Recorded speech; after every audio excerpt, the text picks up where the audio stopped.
से इत्तला देना भी ज़रूरी थी कि फ़लाँ फ़लाँ जगह माल रवाना कर दे। रात जसवंत और हमारे नए साथी ने मुझसे अलहदा गुज़ारी। अगले रोज़ मुझे मालूम हुआ जसवंत ने नए साथी को तो एक सराय में क़याम के लिए जगह दिलवा दी थी, जबकि खुद इसने रात होटल में बसर की। दूसरे दिन अलियल सुबह हम लोग मंसूबे के मुताबिक इकट्ठे हो गए। हम तीनों ने भी आम किस्म का लिबास पहन रखा था। सिर्फ नए साथी ने बतौर एहतियात गर्म चादर ओढ़ रखी थी। हमारी शदीद ख्वाहिश थी कि पाकिस्तान पहुंचने तक इसकी जिस्मानी हालत नॉर्मल रही। एक दरमियाने दर्जे के होटल में नाश्ता करने के बाद हम तीनों इसी बाग में इकट्ठे हो गए। यहाँ एक महफूज कोने में बैठकर करीबन 2 घंटे की बहस व तफसीर के बाद बिलाहिर जसवंत और मैंने इत्तेफाक राय से अपनी दानिश के मुताबिक सरहद अबूर करने के लिए एक बेहतरीन जगह मुंतखब कर ली थी। जसवंत और मेरे साथी ने इस ख्वाहिश का इजहार किया कि मैं दिल्ली से वापस पलट जाऊं, लेकिन मैंने उन्हें तनहा छोड़ना गवारा ना किया। मैं चाहता था अपनी आंखों से इन्हें बाहिफाजत सरहद पार करता देख सकूं। मेरे बाजिद होने पर वो मुझे सरहदी इलाके तक साथ ले जाने पर रजामंद हो गए।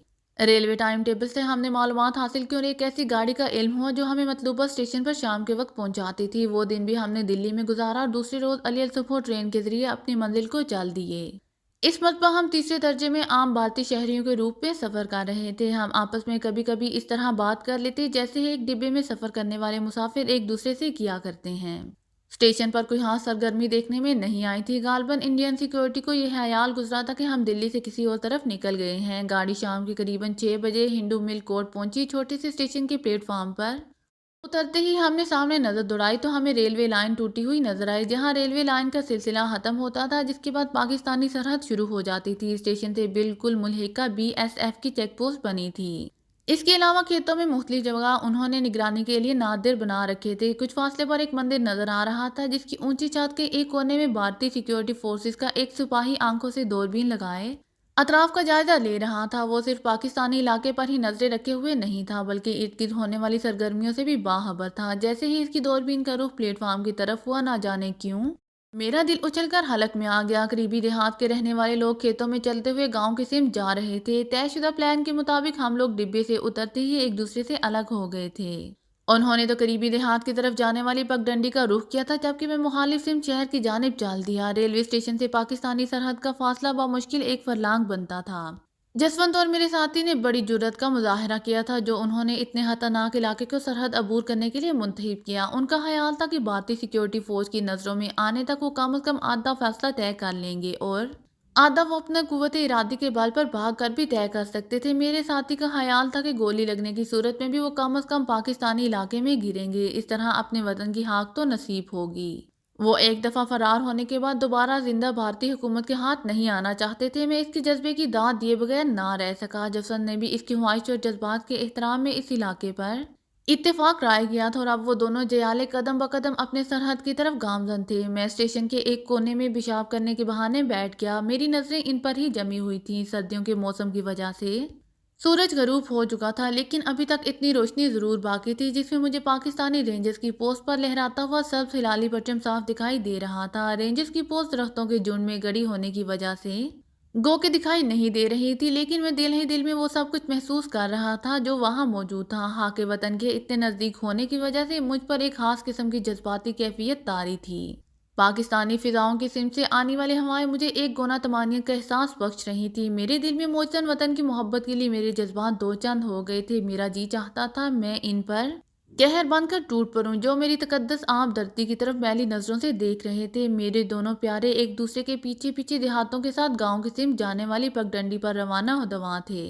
आगे आगे जसवंत था, इसके पीछे मेरा साथी। जसवंत के दाएं हाथ में देहाती तर्ज का कपड़े का थैला पकड़ा हुआ था, जिसमें एक रिवॉल्वर और इसकी गोलियों के अलावा कुछ नहीं था। इसने थैला कुछ इस तरीके से पकड़ा था कि चंद लम्हों के नोटिस पर भी वो रिवॉल्वर निकालकर फायरिंग कर सकता था। मेरे साथी ने एक गर्म चादर ओढ़ रखी थी, जिसके दोनों हाथ चादर के अंदर थे और एक हाथ में भी इसने रिवॉल्वर थाम रखा था। दोनों साथी चलते चलते मुकाम तक पहुंच गए थे, जहां से एक रास्ता गांव के सिम जाता था और दूसरा पाकिस्तानी सरहद की तरफ। अभी मुश्किल 2-3 कदम ही चल पाए थे कि मैंने स्टेशन के करीब मंदिर पर बनी चेक पोस्ट पर निगरानी करने वाले मुहाफिज को चौंकते देखा। इसने अपनी दूरबीन एक तरफ रख दी और गले में लटकी विसल को मुंह में दबा लिया। विसल की तेज आवाज मुझे वहां खड़े बाहूबी सुनाई दे रही थी। खतरे का एहसास होते ही स्टेशन से मुल्हिका PSF पोस्ट से मैंने बारी बारी बाहर निकलते हुए 5 मुसल्लह सिपाहियों को देखा। यहाँ ऐसे वाकयात अक्सर रोनुमा होते रहते थे। शायद यही वजह है जो पहले से तैयार सिपाही हर वक्त मौजूद रहते थे। स्टेशन से यह मंजर साफ दिखाई दे रहा था। میرے علاوہ بھی وہاں کافی لوگ محو تماشا تھے۔ وصل کی آواز سنتے ہی بے اختیار میرا ہاتھ اپنے کپڑوں میں چھپے ریوالور کو ٹٹولنے لگا۔ میں اکیلا ایک معمولی سے ریوالور سے ان لوگوں کا مقابلہ تو نہیں کر سکتا تھا، البتہ ضرور جان گنوا سکتا تھا جس سے کوئی فائدہ نہ پہنچتا۔ میری حالت کا اندازہ تو آپ بخوبی فرما سکتے ہیں کہ شدید خواہش کے باوجود میں اپنے ساتھیوں کی کوئی مدد کرنے سے قاصر تھا۔ میں مطمئنہ اپنی جگہ کھڑا بھارتی بارڈر سیکورٹی فورس کے جوانوں کو دیکھ رہا تھا۔ جیسے ہی میرے ساتھیوں کو تعاقب کا احساس ہوا، میں نے جسونت کو رکتے دیکھا۔ اس نے ہاتھ کے اشارے سے میرے ساتھی کو ایک سمت رہنمائی کی تھی۔ ان سے 15-20 گز کے فاصلے پر ہی پاکستانی علاقہ شروع ہو جاتا تھا۔ چند لمحے تو میرے ساتھی نے ہچکچاہٹ کا مظاہرہ کیا، پھر اچانک وہ پاکستانی علاقے کی سمت جھکتے ہوئے بھاگنے لگا۔ جسونت اچانک پلٹا۔ اس نے ایک درخت کی آڑ لے کر اپنے تعاقب میں آنے والوں پر فائرنگ کرنا شروع کر دی تھی۔ اسے فائرنگ کرتے دیکھ کر بھارتی سپاہی وہیں رک گئے تھے۔ غالباً وہ ہاتھ سے تربیت یافتہ لوگ تھے، کیونکہ چند سیکنڈ میں ہی انہوں نے زمین پر لیٹ کر پوزیشنیں لے لی تھیں اور اب ان کی خودکار رائفلیں شعلے اگلنے لگی تھیں، لیکن بے سود، کیونکہ جسونت نے ان کے زمین پر گرنے کا انتظار نہیں کیا تھا اور وہ بھاگ اٹھا، اور بھاگتے ہوئے اس نے ریوالور دوبارہ لوڈ کیا تھا۔ وہ کبھی بھی رک کر اپنا ایک آدھ فائر کر دیتا۔ اسی اثناء میں کسی بھارتی سپاہی کو یہ ہمت نہ ہوئی کہ وہ اٹھ کر ان کا تعاقب کر سکے۔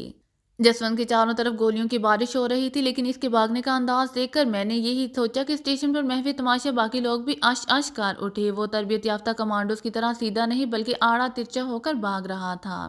اس کے اس عمل میں بھی اتنی تنظیم اور ربط تھا کہ کوئی بھی اندازہ نہیں کر پاتا تھا کہ وہ اچانک دائیں مڑے گا یا بائیں طرف۔ اس کی پوزیشن 8 کے ہندسے والی تھی۔ اسی اثناء میں اس کے عقب سے فائرنگ کی آواز سنائی دی۔ غالباً میرا ساتھی جو اپنی دھرتی پر پہنچ چکا تھا اسے کورنگ فائرنگ دے رہا تھا۔ بین الاقوامی سرحد ہونے کی وجہ سے بھارتی سرحد دل فوجی زیادہ فائرنگ کا خطرہ مول نہیں لے سکتی تھی، کیونکہ دونوں اطراف میں سرحدوں پر ہنگامی صورتحال کار فرما تھی اور کسی بھی ملک کی فوج کی طرف سے کی گئی کوئی بھی غیر معمولی حرکت دوسری سمت کی افواج کو اشتعال دلا کر جنگ کی صورتحال پیدا کر سکتی تھی۔ بھارتی افواج چونکہ مشرقی پاکستان میں کی جانے والی تحریبی کارروائیوں میں پوری طرح ملوث ہو چکی تھی اور مرکزی فوجی کمانڈر کی نظریں بھی مشرقی سرحدوں پر لگی تھیں، اس لیے وہ ہاں اپنی فوج کو مغربی محاذ پر کسی جنگ میں الجھانے کی پوزیشن میں نہیں تھی۔ ان کی تمام تر توجہ مشرقی پاکستان کی طرف مبذول تھی۔ مغربی سرحد پر لڑائی مول لینے میں جو خطرات پوشیدہ تھے ان سے بھارتی سپریم کمانڈر بھی بخوبی آگاہ تھی، اور وہ اپنی افواج کو بانٹنے کے لیے ہرگز تیار نہیں تھی۔ سرحدی افواج کی فائرنگ بند ہوتے ہی میں نے جسونت اور اپنے ساتھی کو فضا میں اچھلتے دیکھا۔ غالباً وہ جوش مسرت سے یا پھر بھارتی سرحدی افواج کو ان کی بے بسی کا احساس دلانے کے لیے یہ حرکت کر رہے تھے۔ میرے دونوں دوست حیرت و عافیت سے سرحد پار کر گئے تھے۔ خوشی کے مارے میرا دل بلیوں اچھل رہا تھا۔ چند منٹ کے بعد ہی بھارتی سپاہی منہ لٹکائے واپس پکٹ کی طرف آ رہے تھے۔ اسٹیشن پر موجود لوگ دل کھول کر بھاگنے والوں کو داد دے رہے تھے۔ میں مطمئن سا شہر کی طرف چل دیا۔ صبح پہلی گاڑی سے ہی میں بنڈرا چلا گیا، جہاں مجھے اہم کام سونپا گیا تھا۔ بنڈرا میں ہماری اطلاعات کے مطابق دشمن کچھ نئی دفاعی نوعیت کی تعمیرات کر رہا تھا۔ مجھے نہ صرف ان کا کھوج لگانا تھا بلکہ یہ بھی جائزہ لگانا تھا کہ وہاں کس نوعیت کے ہتھیار نصب کیے جا رہے ہیں۔ مشن کی اہم نوعیت نے احساس ذمہ داری کو بڑھا دیا تھا۔ میں پہلی مرتبہ یہاں آیا تھا، اجنبی شہر، اجنبی لوگ اور کسی حد تک اجنبی ماحول۔ میں نے بھارتی معاشرے میں گو کے ہاتھ سے قدم مضبوط جما لیے تھے، لیکن اپنے ان اقدامات کی وجہ سے شہر کی حد تک ہی محفوظ رہ سکتا تھا۔ دفاعی نوعیت کے اہم مقامات کے گرد پھیلے ہوئے بھارتی انٹیلی جنس کی جال سے راستہ بنانا بچوں کا کھیل نہیں تھا۔ بنڈرا میں میں شام کے وقت پہنچا تھا۔ ایک ہوٹل میں میں نے سفری ایجنٹ کی حیثیت سے قیام کیا۔ شام کو میں شہر کا چکر لگا کر اپنے ٹارگٹ سے متعلق تھوڑی بہت معلومات حاصل کر کے ہوٹل واپس آئے تو اپنے کمرے میں جانے کے بجائے ہوٹل کے ڈائننگ ہال میں ہی جا کر بیٹھ گیا۔ مجھ پر صبح سے ہی ہاتھی بوریت سوار تھی۔ ایک تو پیسنجر ٹرین کا سفر ہی تھکا دینے والا تھا، پھر سارا دن دھکے کھانے کے باوجود مجھے اپنے کام کی ایک بات بھی معلوم نہیں ہوئی تھی، سوائے اس کے ایک نئی فوجی نوعیت کی تعمیرات کس جگہ ہو رہی ہیں اور آفیسر انچارج کون ہے۔ ایک کونے میں لگی خالی میز کے گرد کرسی گھسیٹ کر میں بیٹھ گیا۔ مجھے بیٹھے ابھی چند منٹ ہی گزرے تھے جب میں نے ایک سکھ نوجوان کو سارے ہال میں بے چینی سے نظریں دوڑاتے دیکھا۔ قریباً ہر میز پر ایک سے زیادہ لوگ بیٹھتے ہیں۔ وہ سیدھا میری طرف چلا آیا۔ ست سری اکال، اس نے ہاتھ جوڑتے ہوئے کہا۔ جواب میں نے بھی فتح بلائی۔ میں یہاں بیٹھ سکتا ہوں مہاراج؟ اس نے بڑی انکساری سے پوچھا۔ کیوں نہیں پدھاریے، میں نے اپنی کرسی سے اٹھتے ہوئے کہا۔ اس کی ہوش ہلاکی سے میں خاصا متاثر ہوا تھا، کیونکہ پنجابی اور پھر سکھ بدتمیز بھلے نہ ہوں لیکن اتنے نرم اور ملائم لہجے میں گفتگو واقعی عجیب بات تھی۔ آپ کیا یہاں قیام فرما ہے؟ اس نے بیٹھتے ہوئے پوچھا۔ جی ہاں، لیکن فائدہ کوئی نظر نہیں آتا، میں نے جواب دیا۔ اگر برا نہ منائے تو اپنا پریچے؟ پرکاش نام ہے میرا، سیلز ایجنٹ ہوں، کمیشن پر کوئی کام بھی کر سکتا ہوں، اور اب پچھلے 3 روز سے کوئی بزنس نہیں ملا۔ میں نے اس کا فکرہ مکمل کر دیا۔ بڑا آنند ملا آپ سے مل کر۔ میرا نام سورن سنگھ ہے، جلندھر میں ہماری برتن بنانے کی فیکٹری ہے۔ उसने अपनी फैक्ट्री का नाम बताते हुए कहा, आप क्या बिजनेस के सिलसिले में यहाँ आए हैं? मुझे फिर उम्मीद की किरण दिखाई दी। जी हाँ, पिताजी की ख्वाहिश है कि मैं घूम फिर के कारोबार का जायजा लूँ। इसने बैरे को इशारा करते हुए कहा, दो कॉफी। मैंने इसे कुछ कहने से पहले ही बैरे से कह दिया जो मेरे लिए कॉफी ला रहा था। धन्यवाद, मैं तो जबरदस्ती का मेहमान बन बैठा। आदमी हंसा, दिलचस्प और यार बाश दिखाई दे रहा था। अगर आप मंजूर फरमाए तो मैं आपके लिए कोई खिदमत इंजाम दूं। मैं कमीशन पर बहुत सी फैक्ट्रियों के लिए काम करता हूँ। मैंने बड़ी चापलूसी से कहा, क्यों नहीं क्यों नहीं। इसने दिलचस्पी लेते हुए कहा, यहाँ शहर से बाहर छावनी बन रही है, वहाँ सुना है ऑफिसर इंचार्ज कोई नया आया है, बाकी तो सारा स्टाफ यूपी मार का ही है। इससे खासा लंबा ऑर्डर मिल जाएगा मैस के बर्तनों का। ये आप कैसे कह सकते हैं? इसने बेचैनी से मेरी बात काटते हुए कहा, सरदार जी, सेल्समैनशिप मुझे विरासत में मिली है। मैं जो बात कहूंगा इस पर अमल करके दिखाऊंगा। मैंने पुरएतमाद लहजे में कहा, भारत में कमीशन एजेंट के बगैर किसी कारोबार का तस्वुर ही नामुमकिन है। इस नौजवान सिख का ताल्लुक सिखों की कारोबारी कौम पापे से था। ये वो लोग हैं जो अमूमन पोटोहार के इलाके से मुतल्लिक हैं और यहाँ से हिजरत करके भारत गए हैं। पापे बच्चों को इस वक्त कोई कारोबार नहीं सोचते जब तक ही इन्हें इनकी बसीरत का यकीन ना आ जाए या अपने सुपरों से इनके कारोबारी होने का सबूत हासिल ना कर लें। ये नौजवान अपने कारोबारी मिशन पर निकला था और चाहता था कि ज़्यादा से ज़्यादा माल फ़रोख्त करके अपने माँ बाप की नज़रों में मुकाम हासिल कर सके। इसको ऐसा कमीशन एजेंट मिल जाना हो, इसका मामूली माल कमीशन के इवज़ फ़रोख्त कर सके, बड़ी खुशबख्ती थी।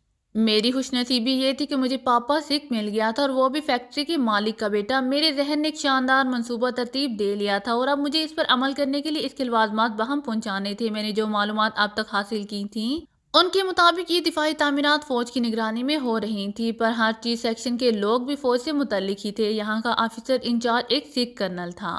मुझे बर्तन बनाने वाली कंपनी का सेल्स एजेंट बनकर इस कर्नल तक पहुंचना था। कॉफी आ गई। नौजवान बहुत खुश दिखाई दे रहा था। मैं कॉफी के गूंद बरता अपने मंसूबे की जुजियात पर गौर कर रहा था। मुझे बखूबी इल्म था कि मंसूबाबंदी में जरा सी डील रह गई तो इसका नतीजा कितना खतरनाक होगा। ऐन मौका से एक पाकिस्तानी जासूस का गिरफ्तार हो जाना, वो मुझे फौरन गोली मार देते। लेकिन ये खतरा मोल लेना भी बहुत जरूरी था क्योंकि अब वक्त कम था और लंबी मुद्दत की मंसूबाबंदी का इंतजार नहीं किया जा सकता था। सरदार जी, आप क्या मोटरसाइकिल का बंदोबस्त कर सकते हैं? मैंने कॉफी पीते हुए इससे पूछा। थोड़ी देर तक कुछ सोचने के बाद इसने हाँ में जवाब दिया।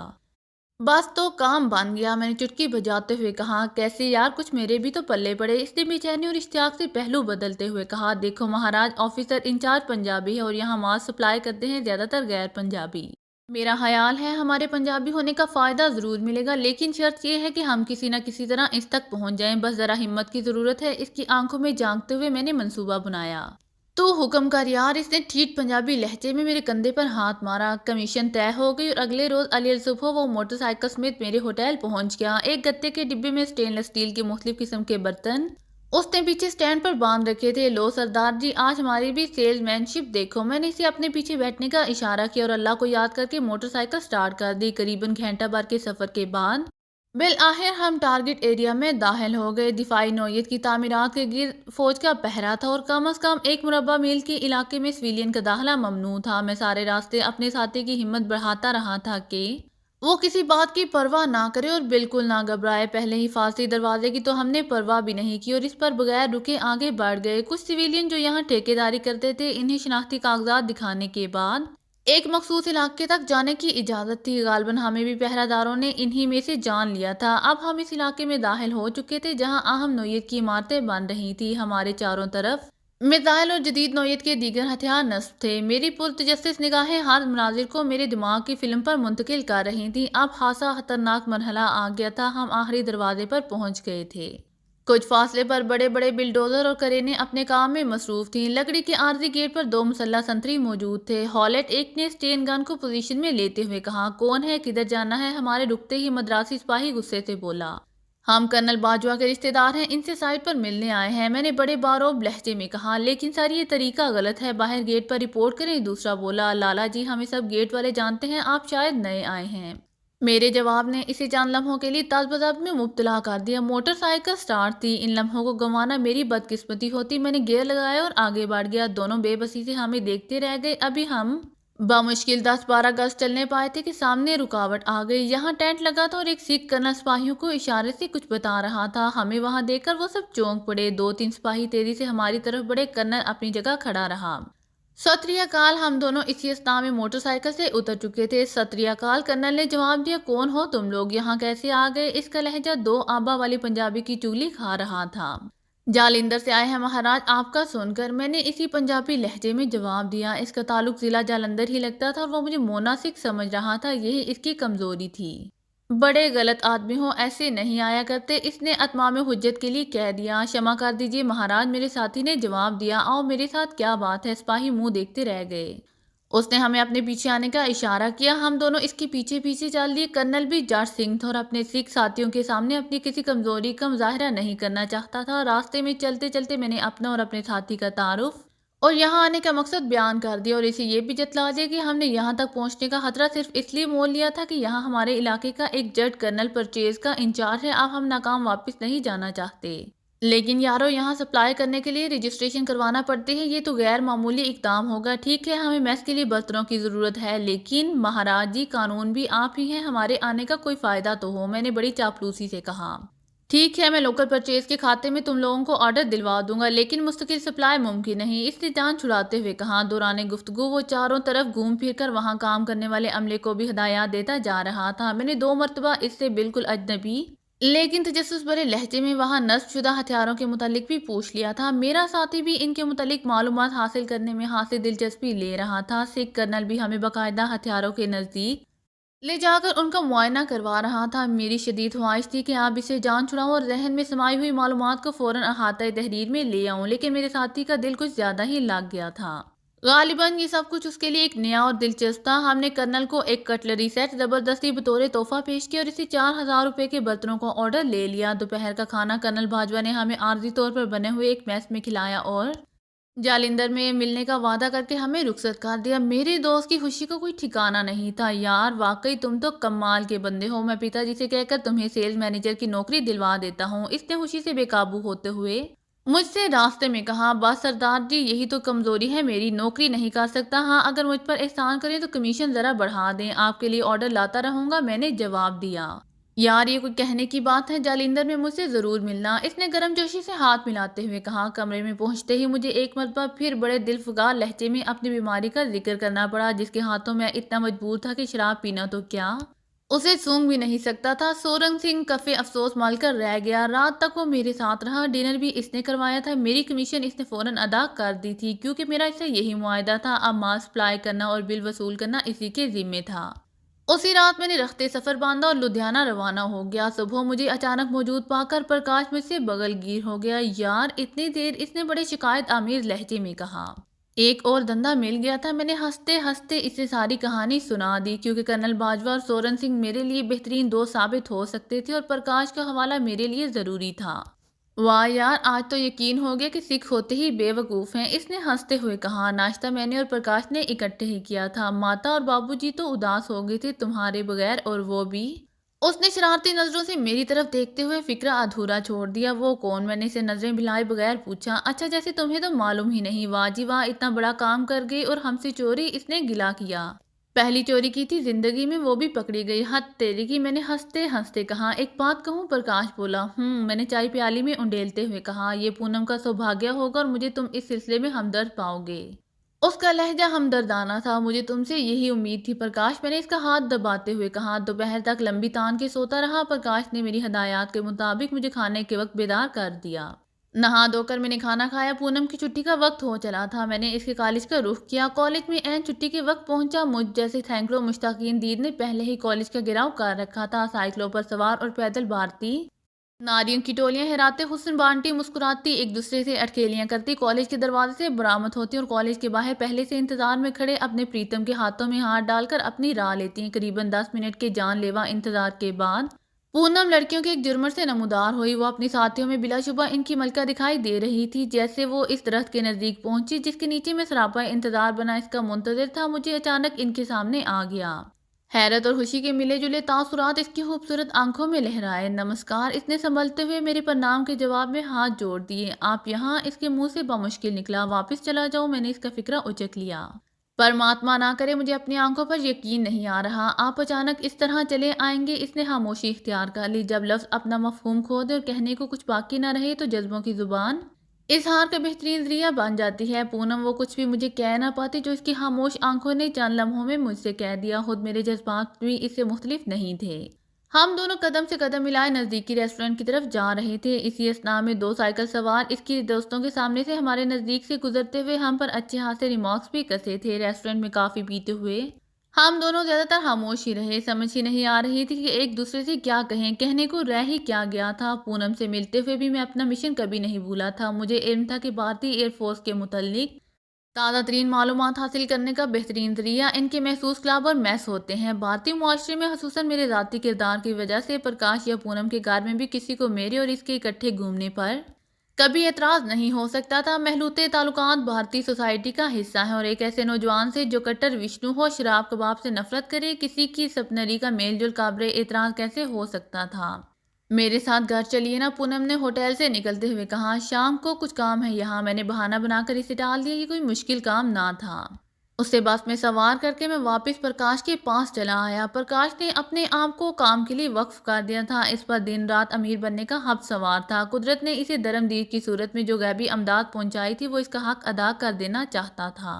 उसे मेरे लाख समझाने के बावजूद शिद्दत से इस बात का एहसास था कि वो प्लास्टिक के कारखाने का इंस्ट्रक्टर से मालिक बना था तो मेरे पैसे की वजह से अब वो एक एक पैसे की हिफाजत कर रहा था। कारीगरों के साथ वो खुद भी काम में जुटा रहता। मेरी सेल्समैनशिप का वो कायल था और हर्ष करके तमाम इख्तियारात मैंने इसे सौंप दिए थे। कारखाना बनने से इसकी तमाम तर समाजी सरगर्मियां मुअत्तल होकर रह गई थी। वो अपना ज़्यादा से ज़्यादा वक्त अपने काम पर सर्व करता था। कभी कभी मैं इसे ज़बरदस्ती तफरी करवा देता, वरना वो दिन रात ज़्यादा से ज़्यादा प्रोडक्शन के चक्कर में ही रहता था। वापसी पर मैं इसे ज़बरदस्ती दफ्तर से उठाकर अपने साथ फिल्म दिखाने ले गया। 6 बजे के बाद फिल्म से फारिग होकर हम दोनों रायकोट चल दिए। प्रकाश ने ऐसा बाएतमाद आदमी तलाश कर लिया था जो मेरी और इसकी गैर मौजूदगी में कारोबार की निगरानी करता रहे। मैंने तो उसे यकीन दिला दिया था कि मैं किसी जिम्मेदारी का अहल नहीं हूँ, क्योंकि मैं टिक कर बैठ नहीं सकता। मेरे लिए सबसे बेहतरीन मनसब सेल्समैनशिप ही है। दिल्ली से अच्छा खासा ऑर्डर ले आया था। बर्तनों की कमीशन मैंने इसकी झोली में डाल दी थी। मेरी इन बातों ने इसे और मेरे नज़दीक कर दिया। इसी इस बात का यकीन हो चला था कि ज़रूर पिछले जन्म में हम दोनों भाई थे। घर पर माता और बाबूजी मुझसे यूं बगलगीर होकर मिले जैसे मैं वाकई उनका सपुत्र था और एक लंबी जुदाई के बाद उनसे मिल रहा था। बेटे, मुकामी मार्केट ही मेरे ख्याल में तुम्हारे लिए काफ़ी काम मौजूद हैं। इतनी मुशक्कत ना किया करो, उन्होंने मुझे कमाल हमदर्दी से कहा। देखिए बाबूजी, मार्केटिंग मेरा शोबा है और मैं प्रकाश को ये मौका नहीं देना चाहता कि वो मुझे नालायक समझे। बस हम दोनों में दौड़ लग गई है। ये माल बनाता रहे, मैं इसका नकास करता रहूं, मैंने मुस्कुराते हुए कहा। अच्छा यार, तुम्हारी मर्जी। माया के लिए इतनी भाग दौड़ कुछ ठीक नहीं, वो बोले। बाबूजी आप ठहरे, कम्युनिस्ट मैं अभी बनने की कोशिश कर रहा हूँ। मेरे जवाब पर वो कहा मारकर हंस दिए। अगर आपको मेरी वीडियो पसंद आए तो please like, share and subscribe करना मत भूलिएगा। जज़ाकल्लाह।